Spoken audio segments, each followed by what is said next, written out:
നമസ്കാരം. നമുക്കറിയാമല്ലോ, അഫ്ഗാനിസ്ഥാനും പാകിസ്ഥാനുമായിട്ട് കഴിഞ്ഞ കുറച്ച് നാളുകളായിട്ട് വലിയ രീതിയിലുള്ള സംഘർഷം നടക്കുന്നുണ്ട്, വലിയ ഏറ്റുമുട്ടലുകൾ നടക്കുന്നുണ്ട്. അപ്പോഴൊക്കെയും പാകിസ്ഥാൻ നടത്തുന്ന ആരോപണം ഇന്ത്യ ഇതിൽ പരോക്ഷമായി ഇവർക്ക് വലിയ പിന്തുണ കൊടുക്കുന്നു, അല്ലെങ്കിൽ അഫ്ഗാൻ ഭരണകൂടത്തിനും പാകിസ്ഥാനെതിരെ പോരാടുന്ന ഭീകര സംഘടനകൾക്കുമെല്ലാം തന്നെ ഇന്ത്യ വലിയ പിന്തുണ കൊടുക്കുന്നു, ആയുധങ്ങളൊക്കെ നൽകുന്നു എന്നുള്ളതാണ് ആക്ഷേപം.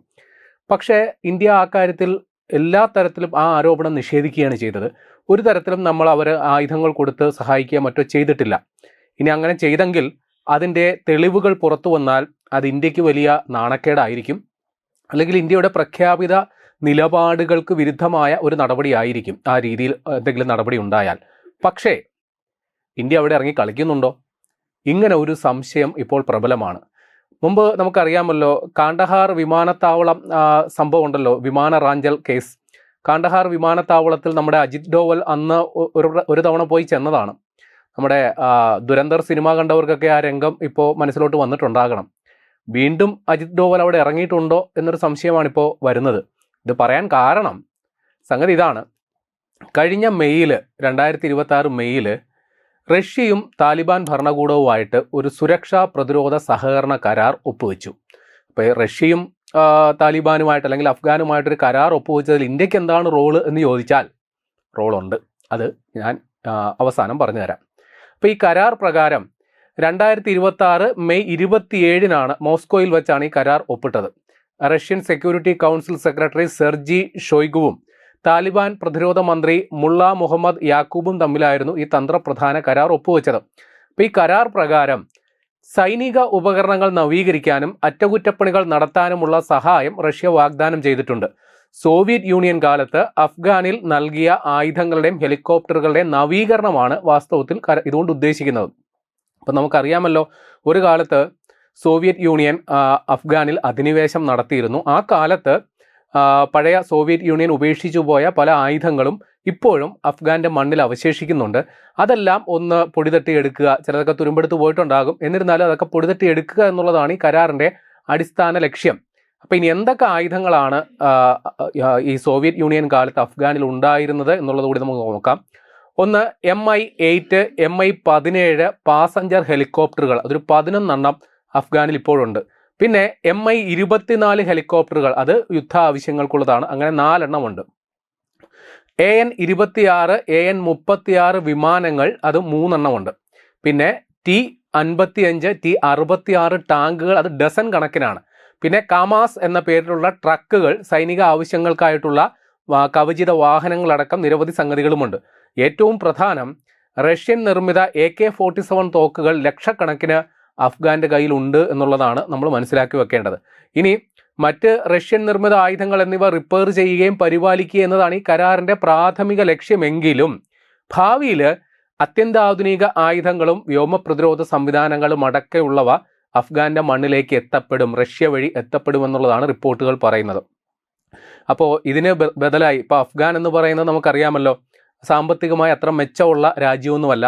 റഷ്യ പോലെ ഒരു രാജ്യവുമായി ഇത്തരത്തിലൊരു ഡീൽ ഉണ്ടാക്കണമെങ്കിൽ അതിനുള്ള സമ്പത്ത് എവിടെ? അല്ലെങ്കിൽ റഷ്യ എന്താണ് പകരം ചോദിച്ചതെന്ന് പറഞ്ഞാൽ നയാ പൈസ ചോദിച്ചിട്ടില്ല, പകരം ചില ഉറപ്പുകൾ മാത്രമാണ് ചോദിച്ചിരിക്കുന്നത്. റഷ്യക്ക് തലവേദന സൃഷ്ടിക്കുന്ന ചില ഭീകര സംഘടനകളുണ്ട്. അതൊന്ന് ഇസ്ലാമിക് സ്റ്റേറ്റ് ഖൊറൈസൻ, ISIS-K എന്നാണ് അത് അറിയപ്പെടുക.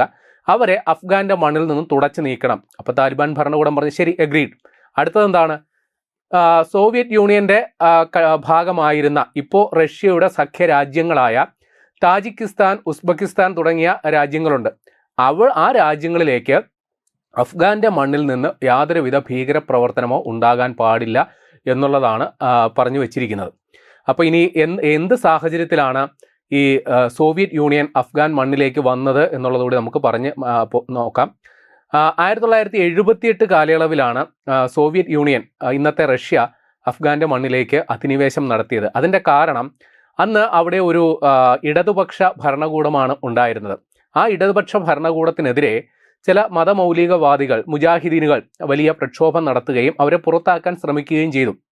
അപ്പോൾ സോവിയറ്റ് യൂണിയൻ നമുക്കറിയാമല്ലോ, ഒരു ഇടതുപക്ഷ നയം പിന്തുടരുന്ന ഒരു രാജ്യമാണ്. അങ്ങനെയുള്ളൊരു രാജ്യം, അന്ന് ഈ സോവിയറ്റ് യൂണിയൻ എന്ന് പറയുന്നത് അഫ്ഗാന്റെ അയൽ രാജ്യമായിരുന്നു, ഇപ്പോൾ അല്ല. ഇപ്പോൾ ഈ താജിക്കിസ്ഥാനും ഉസ്ബെക്കിസ്ഥാനും തുർക്ക്മെനിസ്ഥാനും ഒക്കെ സോവിയറ്റ് യൂണിയനിൽ നിന്ന് വേർപെട്ട് പോയപ്പോൾ ഇപ്പോൾ അയൽരാജ്യമല്ല. ഈ രാജ്യങ്ങളൊക്കെ അതിൻ്റെ ഇടയിലുണ്ട്. പക്ഷെ പണ്ട് അങ്ങനെ ആയിരുന്നില്ല. അപ്പോൾ 1978 തൊട്ട് അയൽരാജ്യമായ സോവിയറ്റ് യൂണിയൻ അഫ്ഗാനിലേക്ക് സൈനിക അധിനിവേശം നടത്തി അവിടെ ഭരണ തുടർച്ച ഉറപ്പുവരുത്താൻ വേണ്ടിയിട്ടാണ് ശ്രമിച്ചത്. പക്ഷേ അനുഭവം വളരെ മോശമായിരുന്നു. 1989 സോവിയറ്റ് യൂണിയന് അഫ്ഗാൻ മണ്ണിൽ നിന്ന് പിന്മാറേണ്ടി വന്നു. ഏതാണ്ട് 15,000-ഓളം സൈനികരെ അവർക്ക് നഷ്ടമായി. ലക്ഷക്കണക്കിന് കോടിക്കണക്കിന് രൂപയുടെ ധനനഷ്ടവും ഉണ്ടായി. നിരവധി ആയുധങ്ങൾ നഷ്ടപ്പെട്ടു. വിമാനങ്ങളടക്കം നഷ്ടപ്പെടുന്ന സാഹചര്യമുണ്ടായി. അതിന് കാരണം അന്ന് അവിടുത്തെ വിഘടനവാദി നേതാക്കൾക്ക് അമേരിക്ക കൂടാതെ പാകിസ്ഥാൻ അടക്കമുള്ള രാജ്യങ്ങൾ വലിയ പിന്തുണയോടുകൂടി വലിയ ആയുധങ്ങളടക്കം പിന്തുണ നൽകി സോവിയറ്റ് യൂണിയന്റെ സേനയെ അവിടുന്ന് തുരത്തി ഓടിക്കുകയാണ് ചെയ്തത്. കൂടാതെ സോവിയറ്റ് യൂണിയൻ അക്കാലത്ത് അഫ്ഗാനിൽ ഒരു സൈനിക അധിനിവേശം നടത്തിയതിൻ്റെ പേരിൽ ധനനഷ്ടം വളരെയധികം ധനനഷ്ടമുണ്ടായി. അത് ആ രാജ്യത്തെ തന്നെ സാമ്പത്തിക പ്രതിസന്ധിയിലേക്ക് കൊണ്ടുപോയി. കൂടാതെ അഫ്ഗാൻ മണ്ണിൽ കൊല്ലപ്പെടുന്ന റഷ്യൻ സൈനികരുടെ കുടുംബാംഗങ്ങൾ ഭരണകൂടത്തിനെതിരെ നിലപാടെടുത്തു. അപ്പോൾ ഇത്തരം കാര്യങ്ങളുടെ പേരിലാണ് അവിടെ നിന്ന് പിൻവാങ്ങേണ്ടി വന്നത്. അപ്പോൾ ഞാൻ നേരത്തെ പറഞ്ഞതുപോലെ നിലവിൽ സോവിയറ്റ് യൂണിയൻ അവിടെ ഉപേക്ഷിച്ചു പോയ ആയുധങ്ങളാണ് അത് റിപ്പയർ ചെയ്ത് കൊടുക്കാമെന്ന് ഏറ്റിട്ടിരിക്കുന്നതെങ്കിലും ഈ സോവിയറ്റ് യൂണിയൻ പോയതിന് പിന്നാലെ അവിടെ അമേരിക്ക സൈനിക അധിനിവേശം നടത്തിയ കാര്യം നമുക്കറിയാമല്ലോ. അമേരിക്കൻ സൈന്യവും അഫ്ഗാൻ മണ്ണ് വിട്ടു പോകേണ്ട ഒരു സാഹചര്യമുണ്ടായി. അമേരിക്കൻ സേനയും അഫ്ഗാന്റെ മണ്ണിൽ നിരവധിയായ ആയുധങ്ങളാണ് അവിടെ ഉപേക്ഷിച്ചു പോയത്, അത്യന്താധുനിക ആയുധങ്ങൾ. ഒരു ഘട്ടത്തിൽ നമ്മൾക്ക് ഇങ്ങനെയും ചിന്തിക്കാം, റഷ്യ ഈ അമേരിക്കൻ ആയുധങ്ങൾ കൂടി റിപ്പയർ ചെയ്ത് കൊടുക്കുമോ എന്ന് ചോദിച്ചാൽ അതിന് സാധ്യത ഇല്ല. കാരണം രണ്ട് ആയുധങ്ങളുടെയും ടെക്നോളജി രണ്ടാണ്. ഇനി അതിൻ്റെ സ്പെയർ പാർട്സ് ഒക്കെ വേണമെങ്കിൽ അത് അമേരിക്ക വിചാരിച്ചാലേ കിട്ടുകയുള്ളൂ. റഷ്യക്ക് നിലവിൽ വലിയ അന്താരാഷ്ട്ര ഉപരോധങ്ങൾ ഉള്ളതുകൊണ്ട് മറ്റു മാർഗങ്ങൾ ഉപയോഗിച്ച് ഈ സ്പെയർ പാർട്സ് കിട്ടാനും സാധ്യതയില്ല. അല്ലെങ്കിലും റഷ്യ ഇക്കാര്യത്തിൽ ഉദ്ദേശിക്കുന്ന മറ്റൊരു പരിപാടിയാണ്, അത് ഈ റിവേഴ്സ് എഞ്ചിനീയറിംഗ് എന്ന് പറയുന്നൊരു സംഗതിയുണ്ട്. അതുവഴി അമേരിക്കൻ ആയുധങ്ങളുടെ രഹസ്യങ്ങൾ അടിച്ചു മാറ്റാനായിട്ടുള്ള പരിപാടി റഷ്യ നോക്കാനും സാധ്യതയുണ്ടെന്ന് പറയുന്നു. ഏതായാലും മുമ്പ് അവിടെ അമേരിക്ക അധിനിവേശം നടത്തിയിരുന്ന കാലത്തും റഷ്യ ഈ താലിബാന് ആയുധങ്ങൾ നൽകി എന്നുള്ളൊരു ആരോപണം അമേരിക്ക ഉന്നയിക്കുന്നുണ്ട്. അത് റഷ്യ നിഷേധിക്കുകയാണ് ചെയ്തത് എന്നുള്ളത് കൂടി നമ്മൾ ഈ ഘട്ടത്തിൽ ഓർത്തിരിക്കേണ്ടതാണ്. അപ്പോൾ താലിബാനെ റഷ്യ ഒരു ഘട്ടത്തിൽ ഭീകര സംഘടനയായിട്ട് വിലയിരുത്തിയിരുന്ന ഒരു രാജ്യമാണ്. പക്ഷെ അങ്ങനെയുള്ള ഒരു ഭരണകൂടത്തെ, അവർ പിന്തുണയ്ക്കുന്ന ഒരു ഭരണകൂടത്തെ ഇപ്പോൾ സൈനികമായി സഹായിക്കുന്ന ഒരു നിലപാടെടുക്കുന്നു എന്ന് പറഞ്ഞു കഴിഞ്ഞാൽ അത് അതിൻ്റെ പിന്നിൽ കൃത്യമായ ചില രാഷ്ട്രീയ കാരണങ്ങളുണ്ട്. 2025 ജൂലൈയിൽ താലിബാൻ ഭരണകൂടത്തെ ഔദ്യോഗികമായി അംഗീകരിച്ച ആദ്യത്തെ രാജ്യമാണ് റഷ്യ എന്നതുകൂടി നമ്മൾ ഓർക്കണം. അപ്പോൾ താലിബാനുമായിട്ട് റഷ്യ കരാർ ഒപ്പിട്ട ശേഷം താലിബാന്റെ അല്ലെങ്കിൽ അഫ്ഗാന്റെ പ്രതിരോധ മന്ത്രി മുഹമ്മദ് യാക്കൂബ് നേരെ നടത്തിയൊരു പരിപാടിയുണ്ട്. നേരെ പാകിസ്ഥാൻ ഒരു പരസ്യ താക്കീത് അങ്ങ് നൽകിയായിരുന്നു, ഇനി കളിച്ച പണി പാളും, കാര്യം ഞങ്ങളുടെ പിന്നിൽ വേറെ ആൾക്കാരുണ്ട് എന്നുള്ളതാണ് പറഞ്ഞു വച്ചേക്കുന്നത്. അപ്പോൾ ഇനി അഫ്ഗാനിസ്ഥാൻ കേന്ദ്രീകരിച്ച് പ്രവർത്തിക്കുന്ന ഇസ്ലാമിക് സ്റ്റേറ്റ്, അതേപോലെ തെഹ്രീക്കെ താലിബാൻ തുടങ്ങിയ ഭീകര സംഘടനകളെ അടിച്ചമർത്താൻ റഷ്യ താലിബാന് മേൽ സമ്മർദ്ദം ചെലുത്തുന്നു. ആ ഒരു പ്രഖ്യാപിത നിലപാടാണ്. പാകിസ്ഥാൻ ഇക്കാര്യം വാസ്തവത്തിൽ ഒരു അനുകൂല ഘടകമാണ് എന്ന് വേണമെങ്കിൽ പറയാം. കാരണം പാകിസ്ഥാൻ ഏറ്റവും വലിയ തലവേദന സൃഷ്ടിക്കുന്നതാണ് ഈ തെഹ്രീക്കെ താലിബാൻ എന്ന് പറയുന്ന ഭീകര സംഘടന. ഇപ്പോൾ റഷ്യ താലിബാൻ ഭരണകൂടത്തിന് കൊടുത്തിരിക്കുന്ന നിർദ്ദേശത്തിൽ ഈ തെഹ്രീക്കെ താലിബാനെയും വളരാൻ അനുവദിക്കരുത് എന്നാണ് പറഞ്ഞിരിക്കുന്നത്. ഏതായാലും അഫ്ഗാനിലെ ഏറ്റവും വലിയ വിദേശ നിക്ഷേപകരായ ചൈനയ്ക്ക് ഈ കാര്യത്തിൽ വലിയ സന്തോഷമാണുള്ളത്.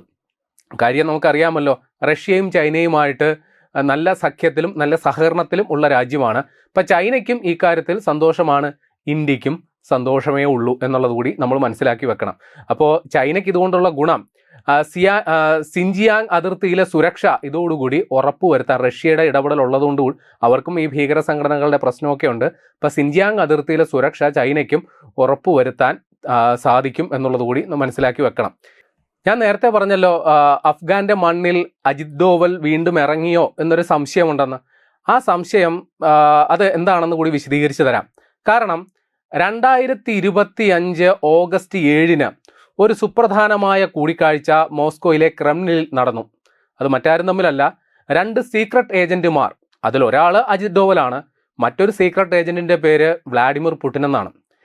ഇപ്പോൾ പുടിൻ റഷ്യയുടെ പ്രസിഡന്റാണ്. പക്ഷേ പണ്ട് വ്ളാഡിമിർ പുടിനും നല്ല ഒന്നാം തരം സീക്രട്ട് ഏജന്റ് ആയിരുന്നു എന്നുള്ള ചരിത്ര വസ്തുത എത്ര പേർക്ക് അറിയാം എന്നെനിക്കറിയില്ല. ഏതായാലും ഈ 2 ഏജന്റുമാരും തമ്മിൽ കൂടിക്കാഴ്ച നടത്തി. അവരെന്താണ് ചർച്ച ചെയ്തത് എന്നുള്ള കാര്യം പുറത്തു വിട്ടിട്ടില്ല. അതൊരു ഔദ്യോഗിക രഹസ്യമാണ്. പക്ഷേ 2025 ഓഗസ്റ്റ് 7 ആ ഒരു കൂടിക്കാഴ്ച നടക്കുന്നു. 2026 മെയ്യിൽ റഷ്യയും താലിബാനുമായിട്ട് ഇത്തരത്തിൽ സുപ്രധാന ഒരു കരാർ ഏർപ്പെടുന്നു.